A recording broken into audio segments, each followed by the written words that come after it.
Hey, how you doing? This is Kitch, and you are watching me play Factorio. Getting a little bit concerned by what I'm seeing here. Yeah, that full train of coal was not enough to fill up this request. The station's still open. It needs more. And I mean, it could be a problem with the numbers here. I mean, we can adjust this down. We could adjust this down to -5 and make that work. That would be 2.7 at the high water mark, 1.0 at the low mark. That'd be 1.7, so that should be enough to fill up this chest.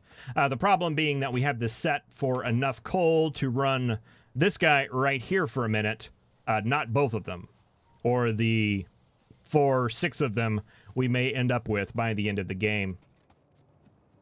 And although most of our components, a 1-1 train would be fine, you kind of have to plan off the weakest link, right? And I mean, it's fine with the system that we're running right now, but the one, I don't know, just at the end of this episode, the concern that I'm seeing here may make a little bit more sense. Did turn off the station though. Excellent.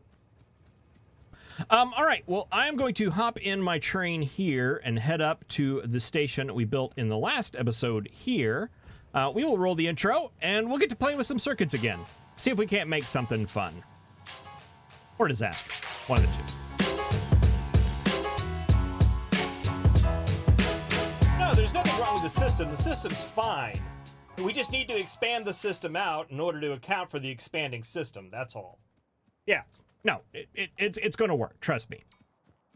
All right, so we're running some logic up to these stations. We need to get them hooked up. But before we get working on some circuit stuff, let's just kind of review what is currently happening. Let's take a look at the coal train. The coal train is currently coming to this station right here, and it's waiting on a full cargo inventory, so it wants to fill up with coal. This is a coal filling station. And it's going to wait here until it gets a circuit condition of coal greater than 0, and then it's going to go visit the other stations and then basically repeat the process again. That coal signal is generated whenever a coal station, or a station that is requesting coal, gets below a threshold, a low water mark here. So as soon as this station gets below 1K coal, it's going to send that coal signal out on the network that it needs coal, and that's going to be picked up by our guy here, and we're going to move that forward. We're going to make a couple of modifications, as I mentioned in the last episode. The first thing we're going to do is, instead of having this coal train wait down here at this station, I want him to wait up here at these 2 loading stations. So let's go ahead and make that a thing that is. Let's add this station, which is our, I don't know, call it maybe like a prep station, initialization station, something like that. Just a station is what we'll call it. And then I want him to go to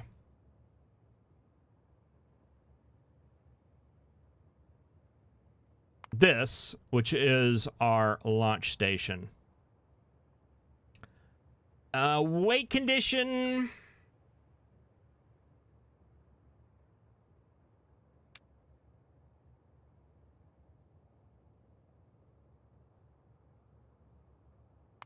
I'm going to put one, just wait there for 1 second. I'm not sure if that's going to be necessary, though. We'll see. And on this one, this is the one where I want to put just the circuit condition. I want a circuit condition of coal greater than 0. And we want this one to go after you fill up, and then this one to go after that. And we want to take the circuit condition off of that one right there. So now, instead of waiting at this station, you're going to wait for your circuit condition to happen right here. The problem with that currently is that we don't have that station hooked up, so it will never occur. And that is what we're going to take care of right now. So with the current system we have, it's fine. I did something very similar to this in Impractical. It works really well. The problem with it is, just let's say, hypothetically, We didn't have one coal train. We had 5 coal trains. So we would have one coal train right here. One would be in the staging station right here. And then we'd have 3 down here at the stacker waiting for that staging station to open up so they could go and visit it. So they'd be all in a line here. And let's say that this station down here sent forward the coal signal because he got below 1K. What do we have left here? We got 1K until we're at 1K. Excellent.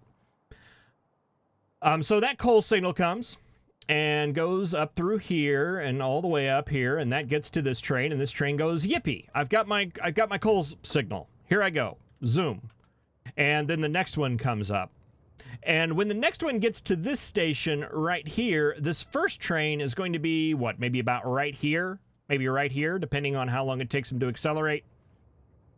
And by the time the second train gets to this station, that coal signal, it hasn't gone anywhere. It's still there. So it's going to get read by that second train, and that second train's going to go, yippee, I'm needed. Here I go.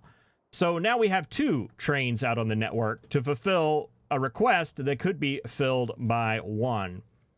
And again, that coal signal is not going away until it is completely filled up by a train. So that means that that first train has come all the way down here and has unloaded all its goods. And by that time, I'm guessing that all 5 coal trains have gone out into the system to fulfill that one request. And that's not what we want. What we want instead is I want to know basically how many stations are out there that have requested something, how many trains we've dispatched, and to see if we can control based off of that. This is a lot harder problem than I'm going to make it out to be in this episode, just so you know, little disclaimer here. But we'll get it working simply and then take a look at some of the edge cases a little later, probably as they occur, because I know of a couple of them, but there may be some more out there that I'm not aware of. So let's take this in a little bit. Let's line it up. Is that kind of in line? It should be right about there. And just to simplify, let's just send the red wire over in this direction because that's the only one we're going to be using. And we're going to get a coal signal on this line. I do care that we're getting a coal signal, but I want to know the number of coal signals that have come through, and I want to be able to add to it and subtract to it. And if you've watched any of my Sushi Belt series, it's kind of a very similar situation. Whenever we detect we need it, we're going to add to a counter, and when we dispatch a train, we're going to remove that counter. So even though this signal coming in may be 1, it may be 0 if we've already accounted for it with the train. So let's take a look at how we can do that. The first thing I want to do is throw probably a medium power pole down here, just to make it easier to work with here. All right, I want a combinator right here that is reading off of the network, and I'm just going to say for each signal greater than 0, output each at an input count. And the reason I'm putting this one in here is just as a one-way valve, so that what we've got going on in here doesn't make its way back onto this red network. We just want this going one way. All right, and this signal coming in, I want to convert this over to a pulse. Similar to how we did the train ding-dings, we're going to want to do the same thing. So I want an arithmetic calculator coming down here, and I want each signal coming in. I want to multiply it by -1. We want to make it negative. And output each signal. And then I want to send the output of this into there so that it gets negated, but I also want to send the output of this to the output of this so it gets combined with that negative signal.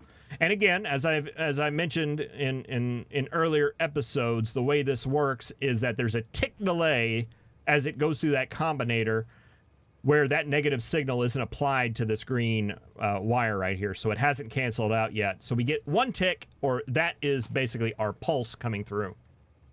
But the thing is we actually can get 2 ticks. There's a tick coming in when it's positive, and there's a tick coming in when it's negative, because when this signal goes away, a tick later, that's still going to register. So there's a plus and a minus.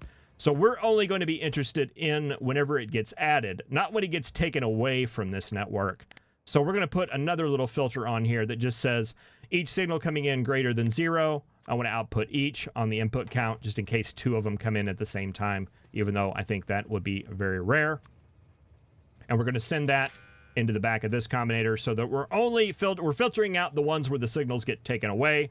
We're only interested in the ones where they are actually being added. All right, and then we're going to feed that into a counter combinator. You can also do this with the decider combinator. I just have always done it with an arithmetic one, so that's what I use.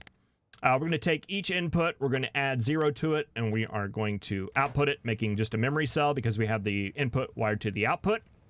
And then we want the output of this into the back of that. And then as the coal signals come in, this should keep track of how many have come through. Do we have one yet? No, we don't. How much time do we have? 300 coals worth. All right. We could calculate that if we wanted to, but right now, I'm not feeling it. All right, so as we get signals coming in, this is going to go up, counting the number of stations that have requested that. And then what we want to do is subtract the number of trains that we've dispatched. So we want a combinator up here.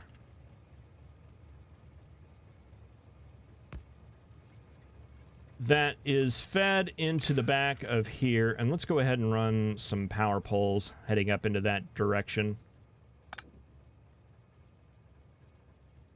we need that? No. Okay. That's fine. All right, you're hooked up to the station. We want to read the stop train. That's going to come out as a signal T35. That is the ID of this train, 35. So that's what's coming out there.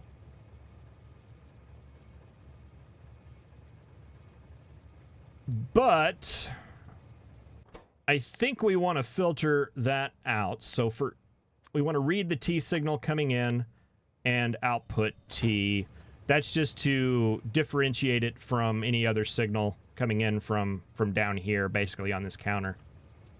Wish we had more than 2 wire colors. That would be handy. All right, T plus 0, output T. So that's going to be right there. We need to feed that into our arithmetic calculator. And we need to do basically exactly what we did right here, but the opposite, because we're not interested in when a train gets added to here. We're interested when the train leaves. So we want to take basically that logic right there and that logic right there. We want to negate that, so we want to send that into the back of that one. We want green going into the front and then that into the back. And we want to say if each one of these is less than 0, we want to output 1 coal.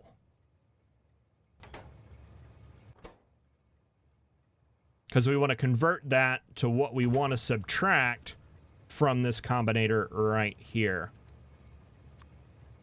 Then we want to send that out onto a green network. We want another arithmetic combinator down here that is negating. And we want to negate that green signal coming in and then add that negative to that counter. So that means whenever this guy leaves, what should happen is we should pulse a single coal signal down here. That's going to get converted into a negative, and then that's going to go in the back of this memory cell, and we are going to subtract it. So that will turn that back to 0. That will get rid of the coal signal that's going to be going up through here, and the next train coming through won't go. It'll just wait right here instead of be dispatched out. All right, so the last step, we need to take the contents of this counter right now and send it up here. It's currently reading a coal signal, so we did get a coal signal come in, so that guy actually does need some coal. And I want to put another filter here, or a one-way valve, as it were, so that we don't get this T signal polluting back into our counter here. So we want to take it from this here onto there. We'll just say for each signal coming in, add 0 to it, output each. So we are getting our coal signal there, and that can go into there. All right, it read that coal signal, it's off, and now let's look at what our counter is. Our counter is 1. Why is our counter 1?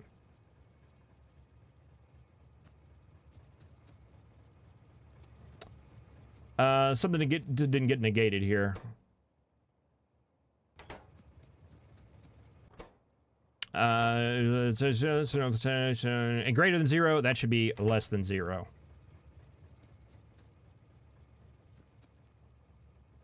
All right. I knew there would be a mistake somewhere. This is why we test.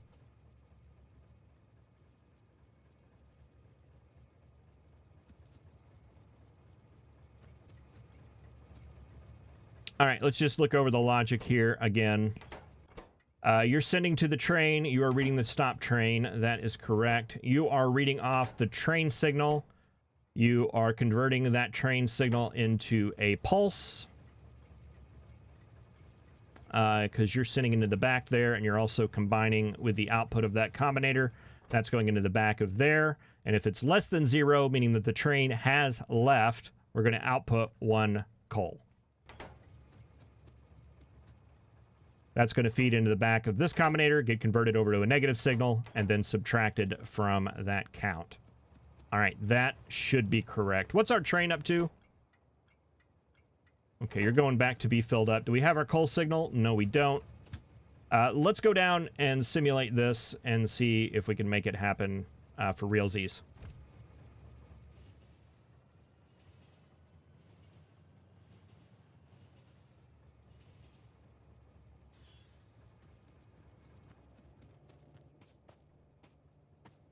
All right, so we need to get you less than 1,000. So you can have wood.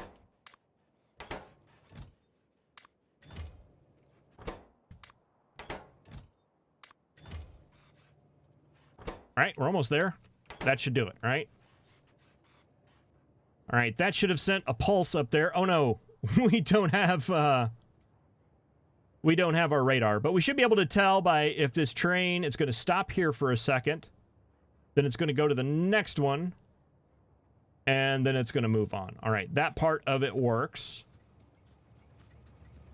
So we did get a positive signal there. Let's run up and just make sure that it's okay.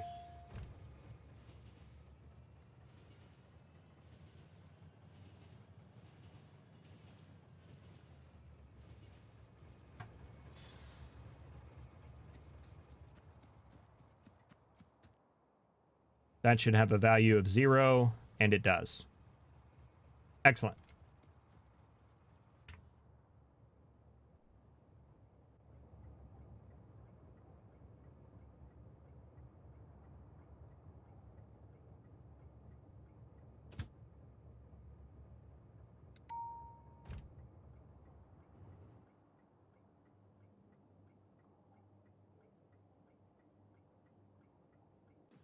I might have messed up there by doing that. Because we never got filled back up. Let's go see. Let's go see if we can do something about that. I'm silly. I'm being silly.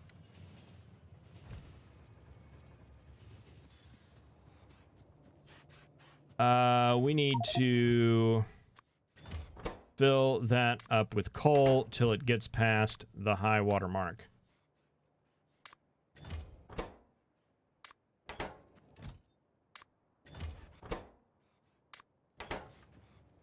Okay, it got there.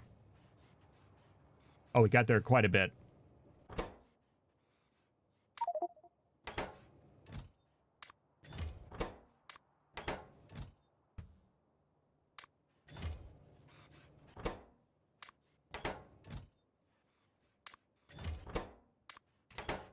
Okay, that should have kicked it on. That did.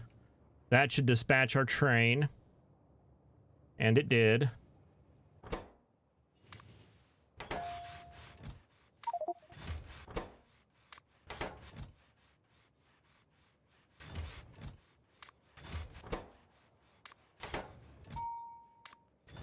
And we'll just fill up all this manually and let it go for now.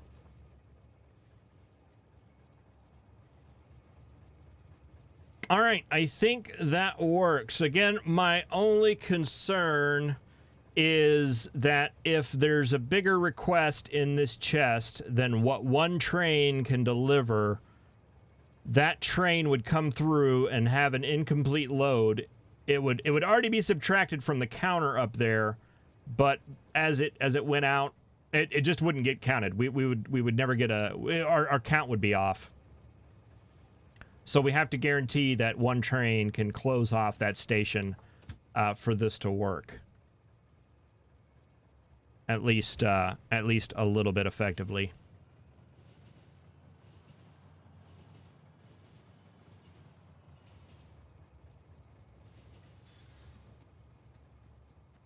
Let's get a radar up here, and I tell you what, let's do something semi-intelligent.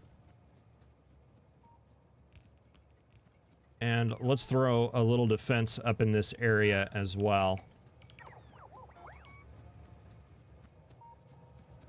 Did I turn off Ghost Placer? Yes.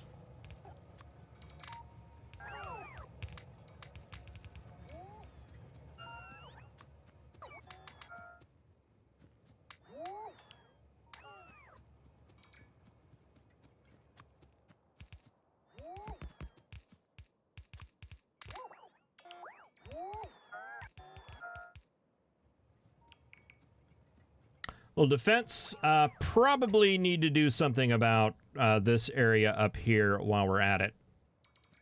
Probably be quicker to take a train. Yeah, so this could work. I'm a little bit optimistic about it. Again, as I mentioned before, there are some edge cases I'm gonna need to work out. There are a couple of problems that can happen. One of the big ones, as I mentioned earlier, like in one of the first episodes, the biggest drawback to this is going to be power. If we run out of power, we are in a big, giant world of hurt. A huge world of hurt. So we'll definitely want to keep that under control.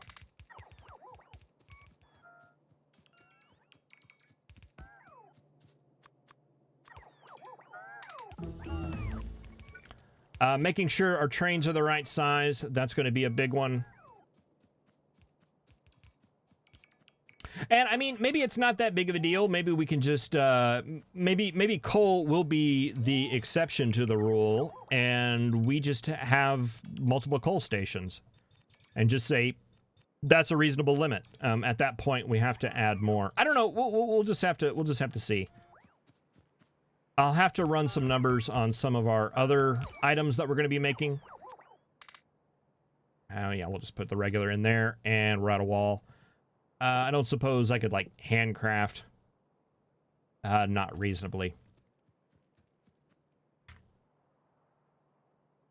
How is pollution? I'd say that's pretty under control. All right. We're getting a little close down here, but, you know, all these areas that we're seeing, all the big bad guys, I'm not really concerned about them yet.